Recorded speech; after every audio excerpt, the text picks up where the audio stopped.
Bonsoir Ségolène Royal. Bonsoir. Merci d'être sur le plateau de BFM TV. Vous présidez bien sûr la région Poitou-Charentes. Vous étiez candidate à l'Élysée, puis vous soutenez évidemment la campagne de François Hollande. On va en parler largement. Cette image d'ailleurs de François Hollande enfarinée aujourd'hui à la Fondation Abbé Pierre, on va la revoir. Vous avez été candidate, vous savez ce que c'est. Est-ce qu'il y a un défaut de protection? Est-ce qu'on peut dire qu'il y a un problème ou est-ce que ce sont les risques du métier? Je ne veux pas, moi, que cette image fasse passer au second plan les propositions de notre candidat pour le logement. Voilà. On va en parler. Oui, mais je voudrais vous voyez comment je comprends que cette image impressionne, mais je le répète, ce qui est très important, c'est ce qu'il a dit sur le logement. Il y a en France 3,6 millions d'habitants qui sont mal logés. On va en parler. Mais ce que je voulais savoir, c'était un peu comment on peut vivre un épisode comme ça. Comment est-ce qu'on se sent agressé? Est-ce qu'il faut maîtriser ses nerfs? Est-ce qu'on peut pâtir après d'une image comme ça? Ça vous est arrivé je sais pas, voilà. Oui, ça m'est arrivé, j'ai reçu une tarte dans la figure, oui, c'est impressionnant. Bon, en même temps, voilà, on s'en remet et la campagne continue. Ce qui est très important, justement, je le dis à l'instant, parce qu'on n'a pas beaucoup de temps. Donc, c'est que ça ne fasse pas l'incident dans l'événement majeur qu'est la campagne présidentielle et les attentes des citoyens pour que ça change. Et en particulier sur le domaine du logement. Donc il a fait des propositions très importantes, notamment l'effet que l'État va donner ses terrains pour que les communes construisent, l'encadrement des loyers qui explose dans certaines zones. On va en parler. Alors, l'obligation faite aux communes aussi de respecter l'obligation de 25% de logements sociaux, sinon les sanctions seront multipliées par 5. Donc ce sont vraiment de nouvelles règles du jeu qui doivent changer la situation du logement en France. C'est ça, je crois, qu'il faut retenir de la journée. Alors justement, là-dessus, sur le logement, avant de passer au reste, parlons-en, puisque Benoît Apparu, le ministre du Logement, puis le président lui-même a évoqué cette question du logement, et tous disent qu'encadrer les loyers, c'est bloquer le marché, c'est décourager les propriétaires de louer leurs appartements. Écoutez, puisque le modèle allemand maintenant fait figure de référence, prenons le modèle allemand, où il y a eu un encadrement des loyers assez strict et qui a été efficace. Donc, quelles sont les contre-propositions qui sont faites? C'est trop facile de dire qu'un certain nombre de propositions ne sont pas efficaces. Au contraire, elles ont prouvé leur efficacité. Et aujourd'hui, quand il y a des abus sur la question des loyers, c'est une mesure qui est très simple, qui a d'ailleurs déjà été mise en application et qui consiste simplement à protéger les locataires. Mais c'est surtout augmenter aussi l'offre de logements. C'est pour ça que le plan aussi de construction de logements est très important, avec la maîtrise du foncier, avec la maîtrise des financements. C'est pour ça aussi que le plafond du livret A sera doublé pour permettre d'apporter au financement du logement social de nouvelles ressources financières. Donc, on a un dispositif qui est à la fois complet, qui agit sur l'offre, qui agit sur la demande et qui agit sur les prix. Donner les terrains de l'État directement aux collectivités locales, est-ce que ce n'est pas, et je répète les arguments du gouvernement, ruiner l'État, puisque après tout, on est en situation de crise et peut-être que ça peut poser problème. Mais si l'État n'en fait rien, autant que ces terrains servent au logement des Français. Au contraire, c'est un enrichissement de la nation, le fait que les terrains puissent servir à construire des logements. Ce sont des terrains qui appartiennent aux Français, puisque ce qui appartient à l'État appartient à la République, donc appartient aux Français. Et donc redonner, réactiver des actifs inutilisés, ça fait partie de la relance économique. L'usine Le Jaby, aujourd'hui, Laurent Wauquiez est arrivé à l'usine en annonçant qu'il avait trouvé un repreneur, un fournisseur de LVMH, un maroquinier. Et donc, les ouvrières ont leur emploi préservé, mais elles vont se convertir, elles vont changer de métier. Est-ce que c'est donc un bon point ce soir pour le gouvernement qui a aidé à ce que cette usine reste en France ? On a eu tellement d'annonces, un non suivi des faits. Souvenez-vous, Gandrange qui devait être sauvé. Moi, je me souviens dans la région, ma propre région, le ministre de l'Industrie qui est venu et qui avait annoncé que New Fabrice allait créer 400 emplois. On ne les a pas vus venir et New Fabrice a fermé. Donc j'attends de voir, les ouvrières aussi. Et en plus, ce n'est pas leur vrai métier. Donc il va falloir une mutation. Écoutez, si les choses se passent positivement, personne ne va s'en plaindre. Mais est-ce qu'il faut s'adapter ? Tellement d'annonces. Oui, mais c'est logique de s'adapter à un nouveau marché. Est-ce que voir une société qui bouge, ça peut être éventuellement pour ces ouvrières de dire je vais faire une formation et je vais changer de métier ? Mais pourquoi pas ? Les mutations économiques sont indispensables. En même temps, c'est un désespoir de voir aussi ces métiers très qualifiés de la lingerie française être délocalisés sans réactivité. Moi, je crois qu'il faudrait protéger les marques. Vous voyez, ce qui est scandaleux, c'est que la marque Le Jabi, qui a été créée en France comme d'autres marques de lingerie, puisse être ainsi délocalisée alors que ce sont des marques françaises. Et donc ça serait par exemple une démarche à mettre en application. Protéger Marie. L'autre bonne nouvelle économique depuis hier, c'est la vente de Rafale à l'Inde. Et pour le gouvernement, aujourd'hui, c'est une très bonne nouvelle, une bouffée d'oxygène pour le président qui s'est beaucoup investi sur ce domaine, dans cette affaire. C'est une très bonne nouvelle. D'ailleurs, la filière aéronautique marche bien.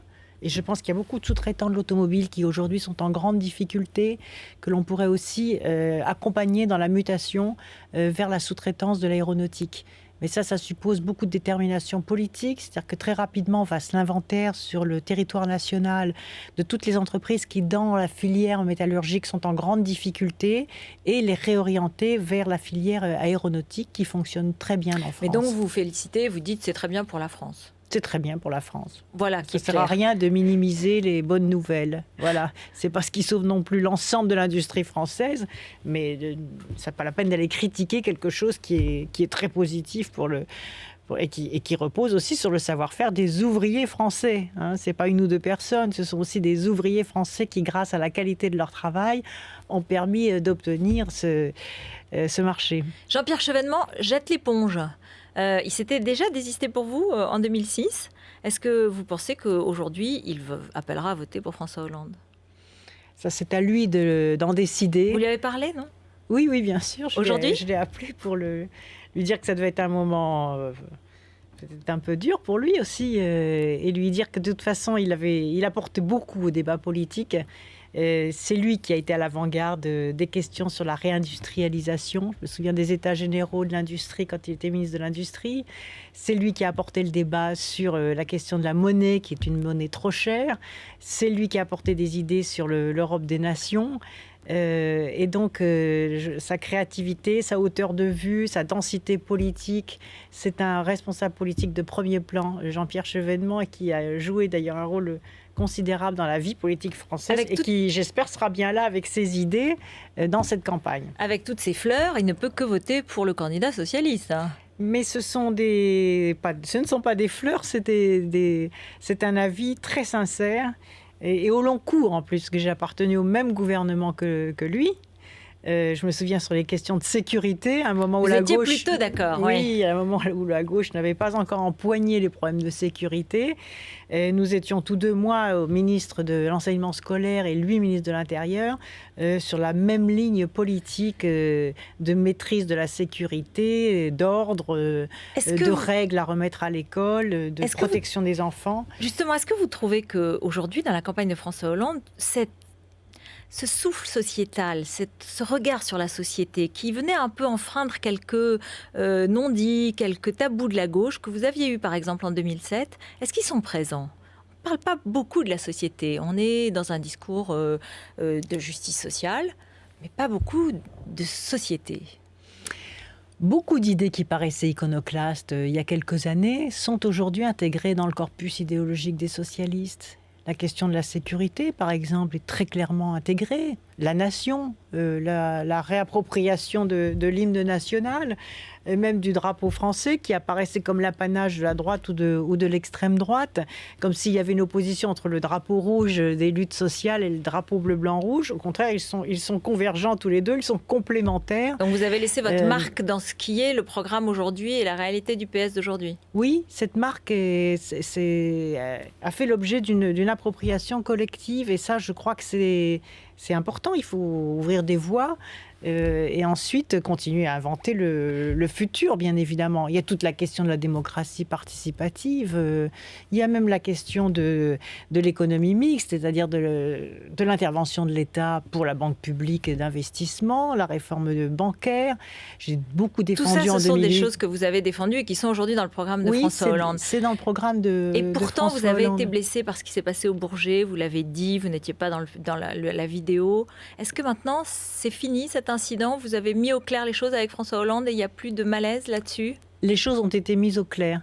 Voilà, je crois que chacun a reconnu que c'était une grande maladresse. Il ne faut pas falsifier l'histoire. Vous savez, il faut du respect, de la vérité dans l'histoire collective des socialistes. Cette histoire collective ne s'arrêtait pas en 2002, comme c'était montré dans ce film. On a une fierté collective quand même de 2007. Qui est responsable ?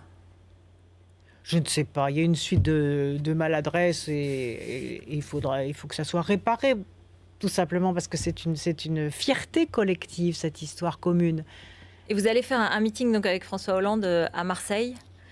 Alors, je fais un meeting pour lui à Marseille, puisqu'il nous a demandé de nous répartir sur le territoire pour défendre son projet. Donc, je le fais à Marseille mardi prochain, le 7, après être allé dans les quartiers nord de Marseille. Je vais expliquer à Marseille pourquoi les thèses du Front National ne peuvent pas répondre au désespoir ou au désarroi des Français qui ne croient plus dans la parole politique. Je vais donc prendre la parole sur ce sujet-là. Et puis au cours de la campagne, je pense que nous aurons l'occasion de faire meeting commun, probablement à Rennes, puisque c'est le meeting du Grand Ouest dont dépend ma région, qui aura lieu, je crois, le 22 mars. Le 22 mars. Un mot sur François Bayrou qui présentait aujourd'hui son programme économique. Il a été très critique avec le programme de François Hollande en disant que ce n'était pas crédible économiquement, que c'était une sorte de mensonge, que ça allait être aller au pouvoir, promettre beaucoup et finalement peut-être face à la crise ne pas arriver à réaliser, qu'il allait avoir beaucoup trop de dépenses. C'est vrai qu'il n'y a pas d'économie dans les dépenses de l'État. Ça n'existe pas, c'est pas dans le logiciel du candidat. Mais attendez, il est quand même très mal placé pour faire ce type de critique. Car lui-même, il a annoncé un certain nombre d'économies, mais dans quel domaine ? Il a été totalement... 0% de dépenses de l'État pendant les 2 ans à venir. Mais voilà ce qu'il a annoncé. Il a annoncé des économies, il a annoncé des mesures spectaculaires contre le surendettement. Dans quel domaine ? En plus, il nous ressort l'augmentation de la TVA. Les Français sont farouchement opposés à l'augmentation de la TVA. Donc je ne vois pas dans le programme proposé par François Bayrou les grands axes d'un changement de système. Les grands axes d'un redressement de la France. Ce sont des idées totalement dépassées qu'il nous a servi là. Et en plus, il y a un manque de sincérité et de franchise. On ne peut pas à la fois parler de lutte contre le surendettement et ne pas dire clairement où seront les économies. Vous êtes très sévère, vous qui l'avez rencontré entre les 2 tours en 2007. On aurait plutôt tendance à penser que vous pourriez aider à un rapprochement entre les 2 candidats le jour venu, non ? Mais ce qui est très important, c'est l'honnêteté, c'est l'authenticité. Il est malhonnête, là ? C'est l'honnêteté. François Bayrou est malhonnête. Écoutez, faut regarder les choses. Moi, je suis passionnée par les débats politiques, comme tous les Français. Donc aujourd'hui, il regarde les différentes propositions. Donc François Bayrou ne peut pas dire que le programme de François Hollande n'est pas honnête ou n'est pas efficace, alors que lui-même prétend apporter des solutions sur l'endettement de la France, mais a même refusé de répondre à un certain nombre de questions des journalistes qui étaient présents, refuse de répondre sur les points sur lesquels il va faire des économies pour lutter contre la dette et le surendettement. Donc peut-être y aura-t-il un deuxième volet de ces annonces économiques. Est-ce qu'il peut y avoir un rapprochement avec lui quand même à un moment donné dans la campagne, au 2e tour ? Le moment n'est pas venu d'aborder ces questions-là. Nous devons aujourd'hui rassembler la gauche, mobiliser les citoyens, les faire venir aux urnes. Et franchement, je pense que les choses sont pas mal parties, parce qu'il y a un tel rejet du pouvoir sortant, une crédibilité de notre candidat, une clarté dans les propositions, un sérieux dans la façon dont les choses sont faites, qu'aujourd'hui les Français sont à l'écoute de ce débat politique. Et je pense vont faire un choix qui est le choix le plus positif pour l'avenir du pays. Vous êtes né au Sénégal. Aujourd'hui, il se passe des choses assez difficiles. Le gouvernement français, Alain Juppé, a dit qu'il faut passer le témoin en s'adressant au président Wade. Il faut changer de génération. Est-ce que ça suffit ? C'est trop faible. La réaction diplomatique de la France est trop faible. Qu'est-ce que c'est que le Sénégal ? C'est un des plus grands pays d'Afrique, de la zone francophone. C'est le pays où Léopold Sédar Senghor a été président de la République. Ensuite, Abdou Diouf, qui est président de l'Organisation internationale francophone. Il faudrait dire au président Wade de quitter le pouvoir sans ménagement, directement. Il faut que le président Wade ne se représente pas. Pourquoi ? Parce que dans la Constitution, il n'a le droit de se représenter que 2 fois. Là, il est candidat pour un 3e mandat. Il y a un mois, j'étais à Dakar. On voyait déjà que les choses allaient mal tourner s'il décidait d'enfreindre finalement la loi constitutionnelle d'un conseil constitutionnel dont il a lui-même nommé tous les membres. Donc dans ce pays, le Sénégal, moi ça me touche particulièrement parce que j'y suis née lorsque mon père était militaire au Sénégal. Moi et mon frère, nous sommes nés au Sénégal. Donc j'ai toujours suivi de près l'évolution de ce pays. C'est le pays qui a donné l'exemple en Afrique de la transition démocratique la plus exemplaire. Donc ce soir, vous dites que le président Wade doit partir, il ne doit pas se représenter et le gouvernement français doit le dire clairement. Il doit le dire clairement. Les Américains d'ailleurs l'ont dit, ce qui est quand même un comble alors que c'est l'espace francophone.